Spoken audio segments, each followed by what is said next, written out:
Hello, Floodgate family. I am here with this edition of Improving Live, designed to improve your lives through improving your career. And I'm just totally excited to have Elena Pastore here with us with Allenatore Coaching, who she's been doing this 9 years and has helped hundreds of executives really navigate their career transition, their current career. So thank you so much for joining us. Glad to have you. Yeah, I'm excited to be here. Now, I've gotten a chance to get to know you, but people watching don't. So tell us a little bit about yourself, your background, what got you into career coaching. So give us a little bit of that background. Yeah, so I was one of those kids, I never knew what I wanted to be when I grew up. Not even when people say an astronaut or superstar. I never knew. I always liked helping people. And I didn't know what type of career path I wanted to do. You know, you think of a nurse, you think of healthcare a lot of times. And my mom always told me that I'd be a good teacher. And I never wanted to be a teacher. I said, absolutely not.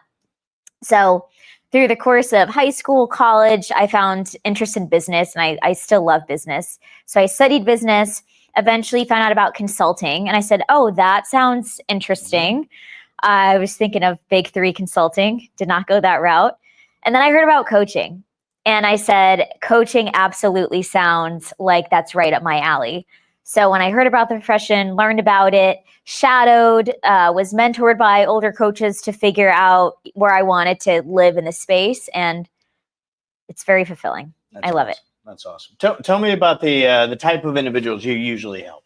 Yeah, so I work with people that are mid to senior level in their careers. And I specifically specialize in career transitions.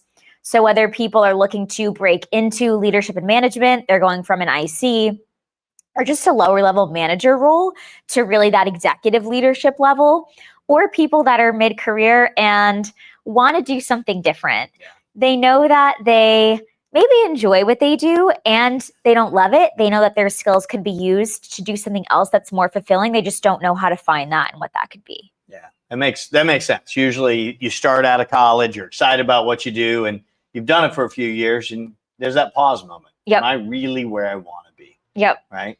So tell me, what are some of the most common mistakes or problems that you hear from those mid-career executives? Yeah. So mistakes, myths, I really should say. Yeah, that's a good way to put it. Is because it could be a mistake depending on if you act on it or not. But until that, it's just a myth.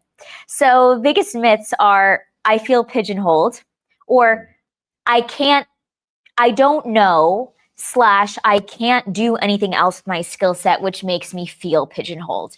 That's probably the number one thing that I hear. Yeah. So it's really their self-belief. Of course. That they're stuck. Yep. Right? Yep.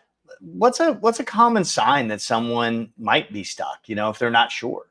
They say, well, a lot of people tell me I'm stuck. I don't know what else I'm qualified for. That's like those words and phrases are what I hear every single day. Signs, I think you mean before they have that awareness, before they know, before they can verbalize that. I would say feeling like you need to do what you need to continue doing what you're currently doing.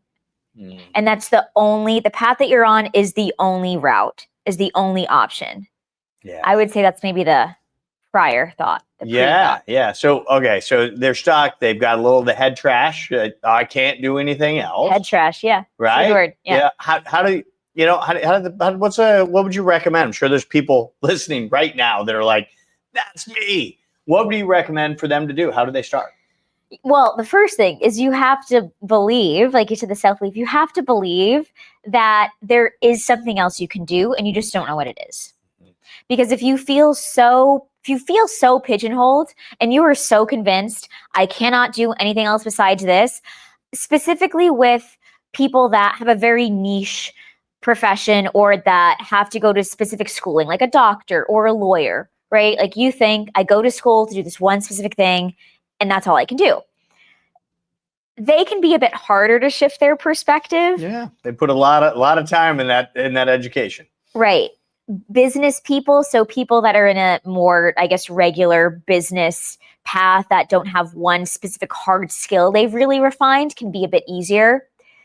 What it really comes down to is, like I said, that self-belief that, yes, I'm open to hearing about other options. And then after they're in that state of mind, number 2 is I teach them a couple things. The most important thing that I teach them is what I call a context reframe with your skill set. In a nutshell, that's when I help them to see the skills, one skill or multiple skills that they thought was so niche can actually apply to other industries and other job functions. So we kind of dissect their experience, their accomplishments, take it out of the context, generalize it, and then learn new communication, new verbiage to now apply it to this new setting. So now they know how to present themselves on the resume, interview, and negotiating, and then getting in the job. Right. So you're breaking it down to the fundamentals. What are you actually doing within that? Oh, wait, that basic what you do there is absolutely transferable. Yes. Right? You know, you're coordinating a complex task. Everyone needs someone that can do that. So how do you then articulate that in a new environment? Yeah, that makes sense. It really breaks that down. I mean, as a volunteer, I do some career coaching for the Honor Foundation that helps Special Forces soldiers exit into civilian life. So there is a lot of that. Yes.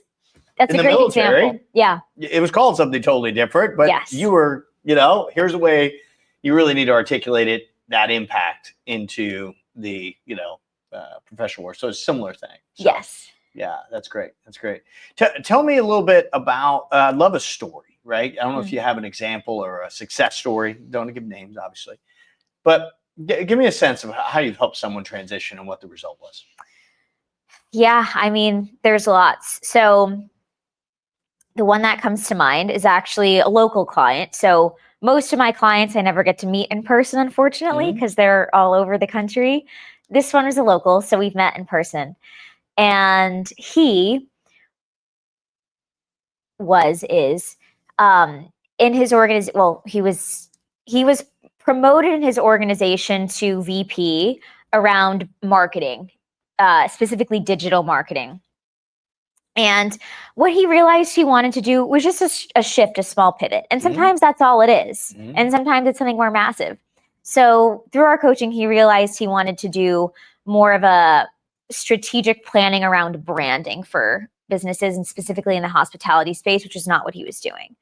So it's so incredible for me as a coach to see how people go from showing up when I first meet them, and you can just sense, I'm sure everybody's met someone that you can just sense maybe they're not that they're an unhappy person, but they're not totally happy with their life. Because to me, to have a happy life, you have to have a happy or at least content career, because your career is such a big part of your life. It's a lot of hours of your life. So to me, to have a happy life, happy career. So just to see his shift in how he would show up, his thoughts and beliefs, one of the first things he had told me when we met was, my life is good. My life is good. And I've been good with that. And he said, he's, I think 32, 33, he said, this is now the time when I want to have a great life and not just a good one. And so it's not necessarily people are always really down bad. It's just they're ready from going from having a life that's average to one that's exceptional. So he had that clarity that was really significant. And then again, we do all the same stuff, even though it's a minor shift, recontextualizing the skill set, coming up and synthesizing experiences that he didn't think were relevant or important for this transition that really are. That's another big part. People have a lot of blind spots around what's valuable about their experience. And then he told me a few months when we were done coaching that he also was joined this gym and was doing all these competitions for health and fitness in this gym. He had a lot of fear around dating and around getting out there in the dating space. So, and he said, had I not worked on this stuff in my career, I would not have gained the confidence as a person to set these health and fitness goals and to get out there on the dating scene and pursue that. So my favorite part about the career coaching that I do is it's very holistic. It's very focused on career and how is it going to positively impact your life, bringing all of those pieces in and just seeing how people can really transform their lives as a result of the work that we do is just my favorite. Yeah. We are multidimensional. Yes, you know, multidimensional. What we do in our career has impact on what we do personally. Yes. You know, Yep. how we treat ourselves healthy. And I think you talked about, having that, framing that self-confidence, framing that self-talk. Yep. Right. Yep. That same self-talk of, hey, I can only be digital guy, where I'm coordinating ad campaigns and he wanted to do something more strategic. Yep. Once he started to think, wait, I'm more than that. Yep. It allowed him to think he's more than that in the other dimensions of his life. Yes.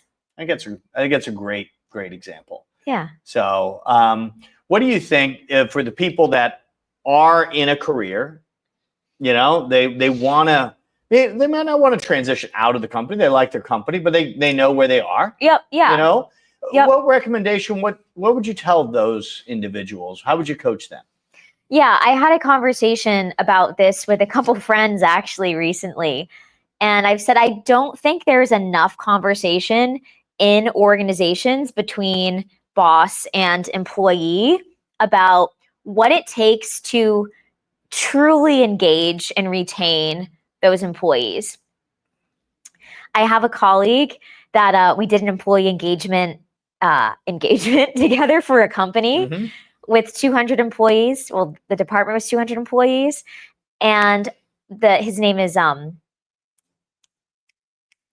my God, I'm totally forgetting his name. Dwight. I was going to say Dwayne. Dwight. And Dwight uses term quit and stay. Yeah. I loved that term. Yeah. So I think there can be a lot more done in an organization between both employee and boss to ensure that people are not quitting and staying. Yeah. So if and when an employee expresses a discontent during, let's say, a performance review or even a passing comment in a conversation, that's usually not activated on by said manager. And it's usually not revisited if and when there's another performance review or formal conversation that's had about where do you want to go in the company and your progression and things like that. So I think there should be more onus on both people in the conversation to say, hey, Sally, I know that in our performance or your annual performance review, you talked about wanting to utilize this skill set or learn more about this vertical of the business. Is that something you're still interested in? How can we get you exposure to that? And giving more opportunities for employees to make vertical or lateral movements within horizontal or lateral movements within the organization. Because ultimately, people are scared. Managers, bosses are scared of, well, I don't want my employee to leave me and go there. Because then I got to backfill. I like them. They do a good job. Right. At the end of the day,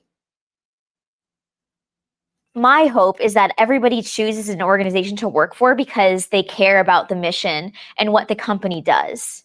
And ultimately making sure that every employee and even the bosses themselves too, right? Manager, director, whatever level you're at, are getting that nourishment and are being in a role where you're really championed and you are autonomously driven to succeed intrinsically, because that's what's really going to be best for the health of the organization. And I think just everybody can do a better job at just having more honest and more frequent conversations around what do I really want to do here? How do I think I can add value? And what's going to make me feel like I can make an impact? Yeah. And knowing that any worry about backfilling roles or anything like that will be taken care of because, again, we're all here for the same cause. Yeah, that makes total sense. And, I think you bring up a couple really advice to not necessarily people in transition, but the managers who want to retain their great people. And still transition too. Yeah, because is that they, when you hear something, that passing thing, dig deeper in, right? Yes. Understand it. Yes. Really say, where's that coming from? Yes. Because that the worst thing is that quiet quit. Yep. And they're still there, but not really working, not really engaged. That's a Gallup disengaged candidate. Yes. Person. Yep. But I also, think for that employee, they have, an opportunity to activate themselves, to take ownership yes. of, hey, I want to learn more about this department. Yep. Go find a mentor in that department. Go ask to be, sent to that department. I interview leaders all the time, and the one question I ask them is, what should people do to want to be leaders? The first answer they always give me, let people know. Yes. Let people know. Mhm. We can't read your mind. Yes. And this could be a whole big can of worms. I love talking about this stuff. So the other thing is we have what's called, this is kind of it's relevant. It's, kind of deviating a bit. Literal or inferential listeners and speakers. Have you had that term before? No, I do not know this. This is Okay. dropping new knowledge on me here today. That's why we're here. Okay. So if I said, get this to me by the end of the day. Okay. Seems pretty clear. Seems pretty clear. What time does that mean to you? Before 6. Before 6. Okay. Some people might think 5. Some people might think 4, so you can review it before you actually are done with work. Some people might think midnight. And some people might think before you open your computer tomorrow morning. Yeah, right. So depending on if you are inferential, I'm going to infer what you mean by that, versus if I'm literal, then I might ask a follow-up question about, well, what time? So a lot of times, like you said, the mind, like I can't read your mind with the, leader employee thing. People think they're being clear when they're not. Yeah. If I'm an inferential speaker, I might, to me, what's a direct piece of communication might be very unclear to you. Mm-hmm. And we can speak in a more literal sense and listen in a more inferential sense, and vice versa.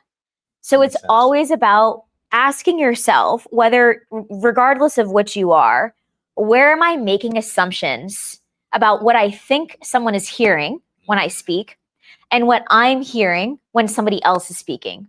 Yeah. And how can I ask follow-up questions to be very clear that I truly explicitly understand what's being said? Yeah. Yeah.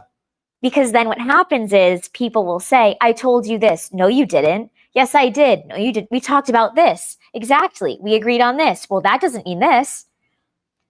And it's everybody thinks they're right, and they are. In the way they heard it. In the way they heard it. Yeah. That's a really good point. I think that's probably a good lesson for marriages and jobs and all of that, because I've always gotten that right with my spouse, for sure. She could tell you that. So I've learned that. Maybe that'll help that aspect. But question for you as well on, we talked about the clients that are looking, within their company, but what about something that finds themselves in the market the first time in years?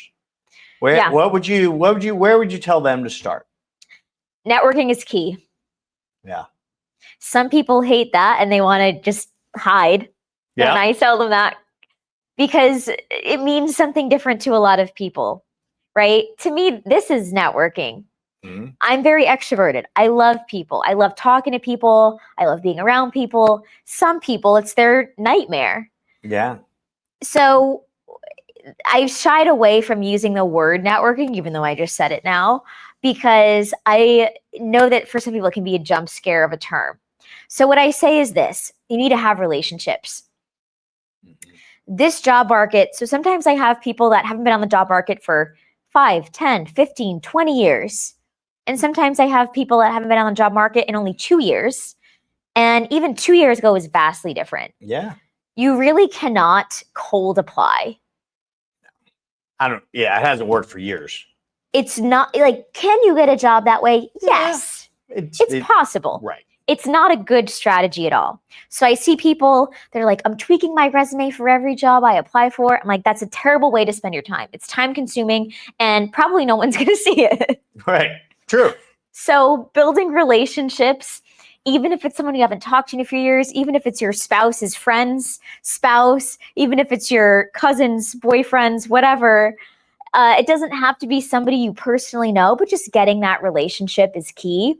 And what I've been telling a lot of my clients recently is get a recruiter, work with a recruiter. Mm-hmm. Because if you're tired of putting in the grunt work, again, it's still a relationship path. It takes a lot of pressure.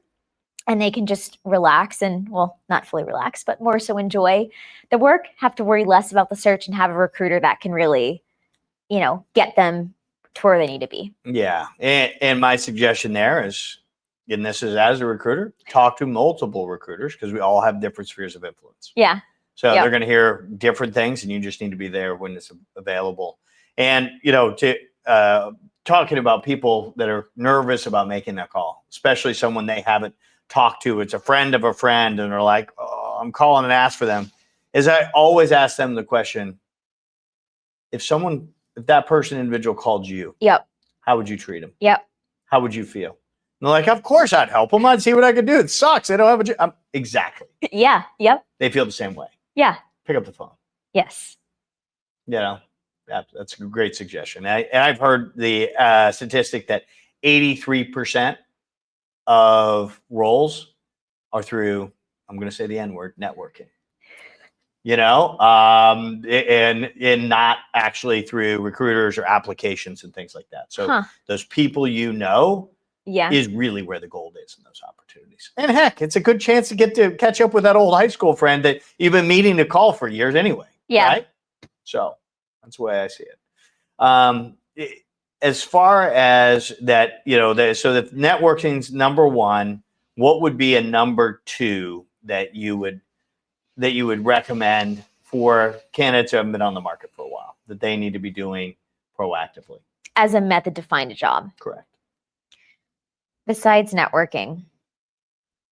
Well, to me, networking falls under, or to me, anything that has to do with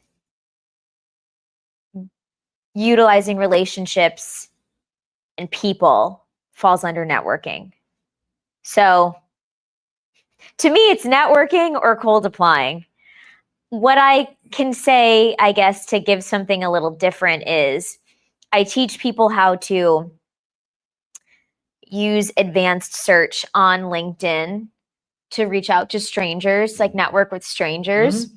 So if you want to talk about networking as beyond your initial group, right? Right. People you already know versus people you don't know. So in LinkedIn, it's a little confusing, the interface, in my opinion. It's been like this for years. There's this I call it advanced filters section that you can only tap into once you first search something, and then you have to click people, and then this appears. And then you can see a connection of so-and-so. So if I say, my best friend, Sally, I know is well networked, I want to go to people who are her connections that also live in New York, that also work in the medical industry or healthcare industry. And then I can kind of go through that list and see, also having a title of talent acquisition. If, let's say, I want to be a talent acquisition or HR, whatever. You can find a lot of people that way and then say, hey, I see you both know Sally. I see you work at X company as a talent acquisition specialist. That is what I do. I didn't see there any job postings open. Can we have a conversation? I'd love to learn more about the company. When do you think there's going to be openings? Do you enjoy the role? Things like that. So something to that extent. You never want to ask a question you can Google. Yeah. And it's a better route. Talent acquisition is maybe a bad example, but it's a better route to reach out to someone that does your job than the HR person, because they're so inundated. And the person that does your job could, quite frankly, be your coworker or be on your team.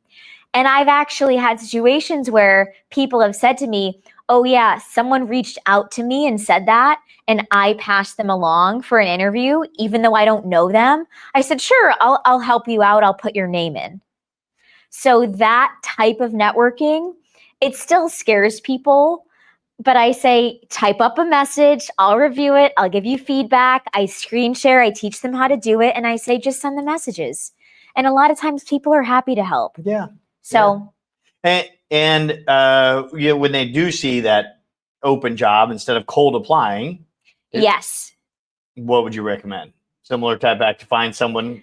Yeah. So find someone, it's always better to find someone you have something in common with. So depending on how big the company is, right? Like if it's Google, you could absolutely find somebody that went to your school, maybe that's also from your hometown, and maybe that, you know, has something else in common with you that you can filter for. Right. So always go for that lower hanging fruit first, because if someone says, go Dragons, you'll be like, oh yeah, hey, I went to that school. someone says, go Gators. Well, you went bad there. I'm sorry, you know. I saw a Seminole plate in the parking lot and I said, maybe I should leave. That was mine. Oh, that's yours? That's so funny. I saw that. I was like, uh-oh. But yeah, so to instead of just cold applying, find some people, again, depending on how big the company is, it's going to impact how you decide who to reach out to, but reach out to at least a couple of people. Because if you just reach out to one, their chances of seeing it are low. Whereas if you reach out to 3 or 5, you have a higher chance of someone getting back to you. And know that most companies have a referral program, you know, 2,500, 5,000, some, you know, it's that, hey, it's meaningful for them to pass your name along, you know, because it could be a nice little bonus for them. Yeah. So, that's great.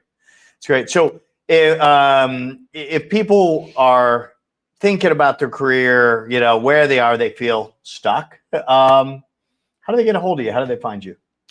Yeah. So I'm on all the social media. LinkedIn is the best place to go. So it's just my name, Elena Pastore. Website, AllenatoreCoaching.com. You can find that on my LinkedIn as well. I'm on all the other platforms, Instagram, TikTok. I've got some YouTube shorts going. Yeah. And I actually have a little short video on getting unstuck, and it has a little exercise they can do with AI.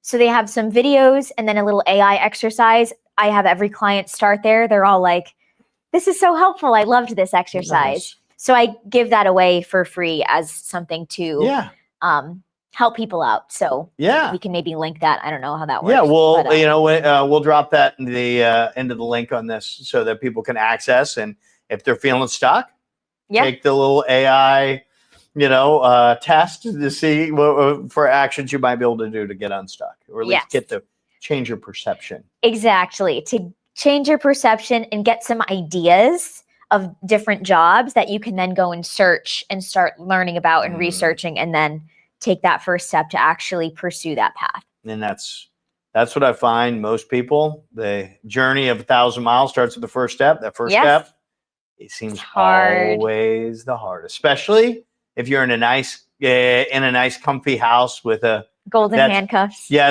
that's good, right? Yeah. If you want to take the journey to great. Yep. That's a bold move. That's where a lot of people struggle for sure. So, everyone, thank you so much for joining us for this edition of Improving Live. Thank you so much for being here, sharing your wisdom, your 9 years of experience, and your obvious passion for this. So glad to have you. And I know everyone here appreciates it. Thank you. It was awesome.